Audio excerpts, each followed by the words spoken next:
Well, good morning, everyone. Hello and welcome. And thank you for joining us today. I'm Tamara Rossander. I'm a licensed practitioner and ministerial student with the Center for Spiritual Living White Rock. We're an inclusive learning center of practical spirituality based in White Rock and South Surrey, an area of British Columbia, Canada. We practice and teach tools for transformation, authentic self-expression, and conscious living. Wherever you are on your path, whether you're soaring or struggling, there's a place here for you. As we begin our gathering today, I respectfully acknowledge that I live and work on the traditional unceded territory of the Coast Salish First Nations, including Semiahmoo, Katsi, Tsawwassen, Stolo, Wasanek, and Kwantlen. So let us anchor our time together in truth and love. And I invite you to turn within. Let's take a moment to start with a prayer. So as we take this time together, knowing that there is one life, one love, one divine truth that operates in, through, and as all. It is the beauty, it is the joy, it is the abundance of the universe. Knowing that I am one with this one divine spark, this creative force, as each one of you are one with this one. So today I know this day unfolds in perfection with the help of all our volunteers, with everyone here that is enriched and brings to this global consciousness. So today I claim this joy, this gratitude, this love that is here right now. So I know our technology unfolds perfectly and timely. And I encourage each one of you to take this into your heart and know that there is perfection within. So I express my gratitude for this day, for this teaching, for this community. And I release my words, the law of mind, knowing that right action is happening right here, right now. And I ask you to join me in saying, and so it is. Beautiful, beautiful. Thank you so much. Thank you. So special to have you here with us today. That's So next, I'd like to introduce our speaker today, Branessa Kunitz. She is an RScP, is an everyday mystic. She's also a licensed science of mind practitioner and ministerial student. Branessa is a passionate teacher, speaker, and writer who uses her voice to serve, inspire, and empower others. She is committed to teaching practical, applied spirituality and believes that by embodying and incorporating spiritual principles and practices, we can all be more empowered to live a joy-filled, peaceful, and prosperous lives. Please join me in welcoming Branessa Kunitz. Thank you for that nice welcome. So nice to be here, Rhonda. I was singing along with your song. There's no place I'd rather be than right here with you. So I'm so grateful that Cassandra invited me, your minister, Cassandra Ray. She's a friend of mine from ministerial school. And oh my goodness, I just learned during that time just how amazing she is, how powerful she is. She's this calm, quiet power. She doesn't just speak just because. She's very grounded when she speaks, and she speaks with such power. And so I really grew to respect her, and I'm so glad that I get to be a part of her community. I could see her signature, her footprint in this space already. So thank you for letting me be here. And I want to give a thanks to all my friends who are here to support me as well. Today, I get the great pleasure of talking about my favorite subject, and it is making magic. But the truth of the matter is, that's a great intention for life, but we really don't make magic. right? We don't actually make magic because the magic is already within us. It's always present and available, and it's just waiting to be experienced. And it's in the science of mind philosophy, our faith here, our way of life, that we teach that life does not create randomly. We are each, through our understanding of our divine nature and to the degree that we cooperate with it, using the law of mind to create our lives. Ernest Holmes says, in our use of the law of mind, we do not have to force it, cause it to work, beg it, or cajole it. It exists and acts upon every thought we think, and we can never avoid using it. So you see, it's through our right use of the law of mind that we get to create a life that we truly love. And in so doing, we do create a life that is magical, joyful, and enchanting. So let's talk about this concept of making magic. In my opinion, there really is like a recipe for making magic. But I can't speak for everyone. So it's not like a magic formula, but there are some pretty powerful ingredients that when we combine them together, I believe that we can create magic. So I'd like to share my personal recipe with you for how I make magic in my own life. So let's see here.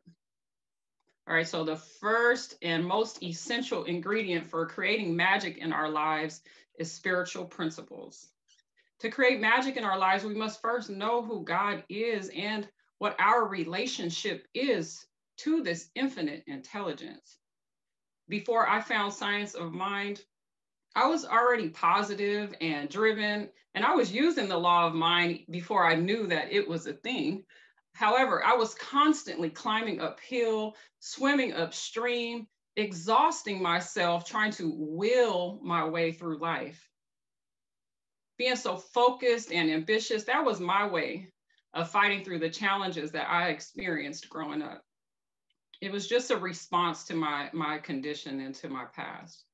And before I found these teachings, I did not know about my true spiritual nature.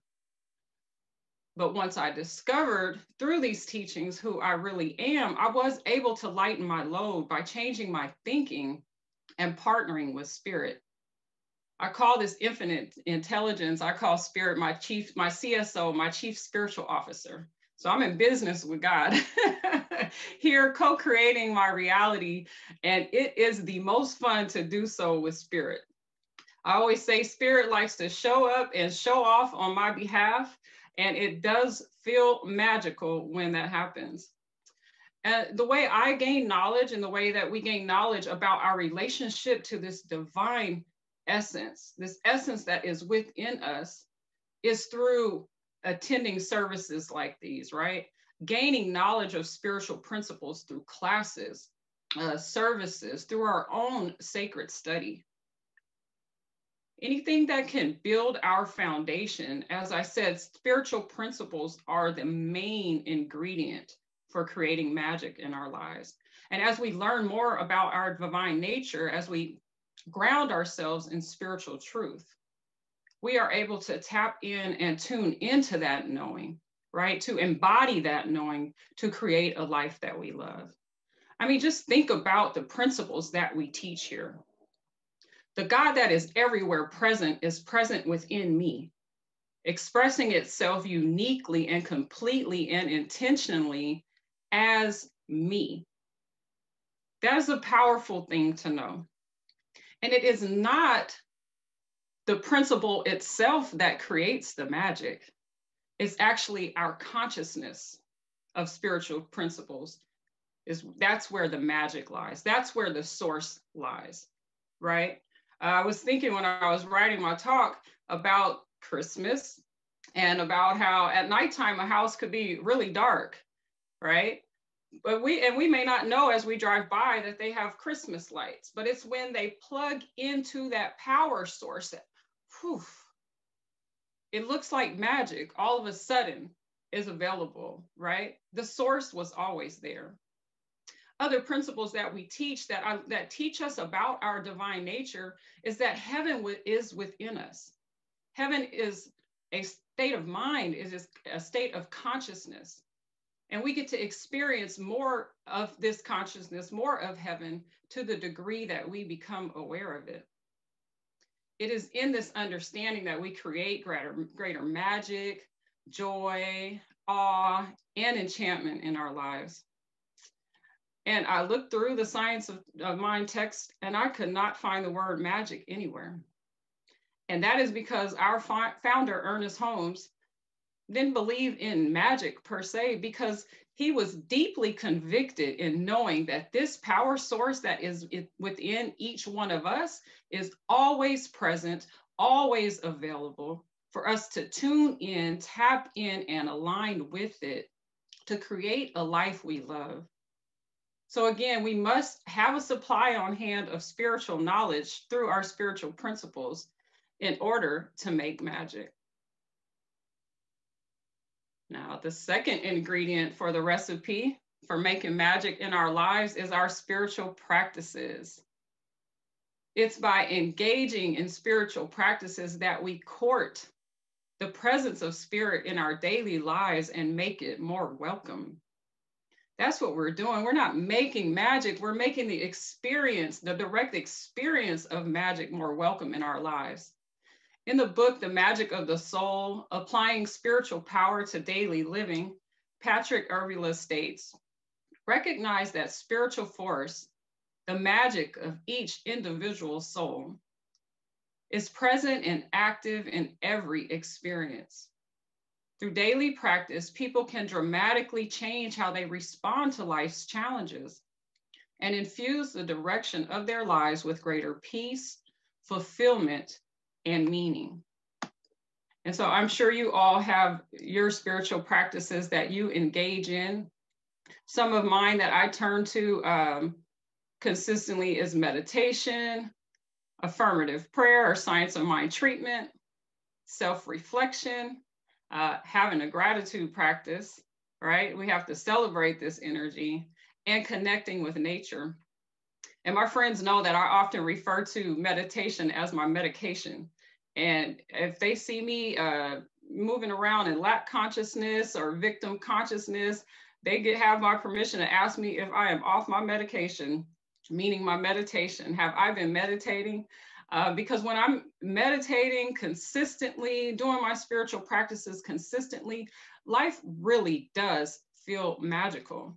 And when I'm not, if I fall off for whatever reason, it really is like medication, because I'm built up with it in my system, right? And so it goes with me everywhere that I am. But then the effect of it starts to taper off if I stay off of my meditation too long, right? And life becomes a little more challenging, a little less magical. And so I don't like that at all. So it's through the application of our spiritual knowledge that leads to wisdom. And our spiritual practices, they enliven our spiritual knowing. It's what makes the experience of magical living more welcome. So one example of how I combine spiritual knowing, the spiritual principles, with my spiritual practices just happened recently, and also with self-reflection and prayer. So as I was telling some of the group members here while we were waiting for people to log on, that I felt really disconnected from community, because my practitioner's license was hung with home office. We have over 400 centers throughout the world for the Centers of Spiritual Living. And mine was with our home organization, because I taught on our online education team worldwide. So that means I was not in direct contact every Sunday with my own spiritual community. And I realized recently just how much I miss my people. I miss my family, right?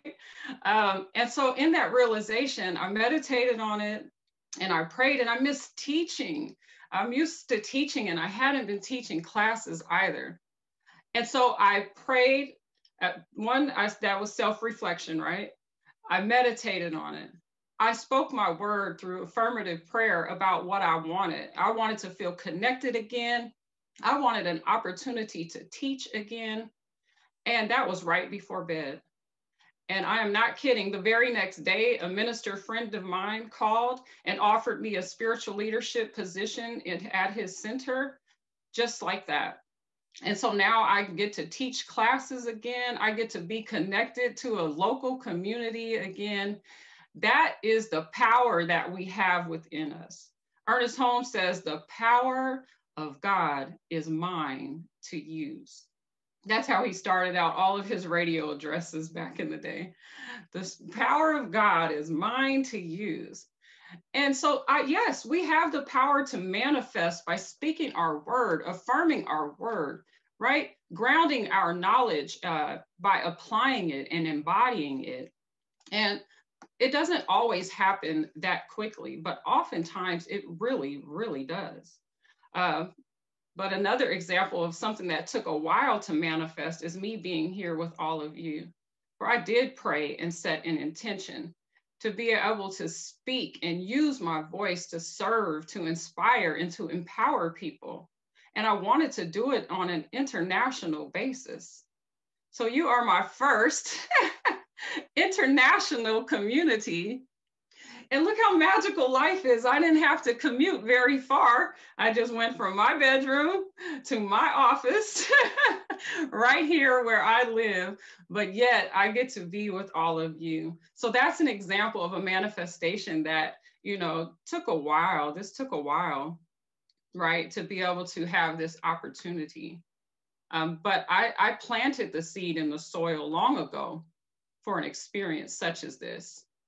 All right, so the last few ingredients to add in our recipe for creating magic in our lives is celebration and lots and lots and lots and lots of self-care and sharing all the magic that we make, right? So I encourage you to celebrate as often as you can, right? Dance, sing, uplift your vibration in any way you can. One way is by finding magic in the ordinary. They say life is what happens in the mundane, right? And so think of all the ways that you are blessed, all the ways that we are blessed. For example, this seemingly magical technology. Like how is I can log onto this computer and see your faces? It still amazes me that I can hear your voice, be in your homes, be in community with each one of you. That is magical to me. We can observe the way that nature interacts with each other. It's absolutely remarkable. Watching a sunrise, a flower bloom, and lately I've been learning more about the cycles of the moon and how it waxes and wanes like clockwork. That's magical to me. And so I invite you to ask yourself, what do you consider to be magical in your life? And I don't want to paint the picture that life is always rosy and perfect and without its challenges, right? I mean, we've all experienced 2020. So much, so much going on. At the beginning of the pandemic, I had just come back from Peru, but within a couple of weeks of returning, I started having a pain in my side, and it was a daily pain. It did not go away for months. It got progressively worse, and it wasn't until they finally figured out, well, my acupuncturist figured out what was going on, and I ended up having surgery, and it resolved everything. And then at the beginning of this month, I got COVID myself. Luckily, it was a mild case of COVID. I was really blessed, but this has been a really, really rough year. It's one thing to shelter in place. That already was kind of hard. At first, I liked it. Then it became a little challenging. But sheltering in place even more in my bedroom gave me a lot of time alone. And it was challenging. I'm certain I could tell by some of the dialogue here prior that I know Cassandra talks about being in the dark, dealing with your shadow work, right? Things that come up for healing, that present themselves for healing. Oh, this spiritual growth is constant. You can never just set it and forget it, right? It is a constant practice, right? To embody what we know, to practice what we know, to do our spiritual practices. But to pretend that we can just like snap our fingers, that's not what we do as metaphysicians, right? We ground ourselves in our knowing, we do our spiritual practices, and we reveal greater truth as we release bit by bit, as I call it, like a spiraling upward of that which no longer serves us. And so here comes the self-care part, right? This is that ingredient that you can just heap on and you could never ruin the recipe. All the different ways to practice self-care, you can never drown out the tastiness of this recipe of magic that Spirit has in store for us, right? And some of that self-care that I got present to was my self-talk. Oh, sometimes we could be so brutal to ourselves, right? In the self-critique, am I good enough? Am I ready? Oh, if I know what I know, why am I having this experience? See, in Science of Mind, we don't teach about you're a sinner, you're a sinner. We teach that we are God made manifest.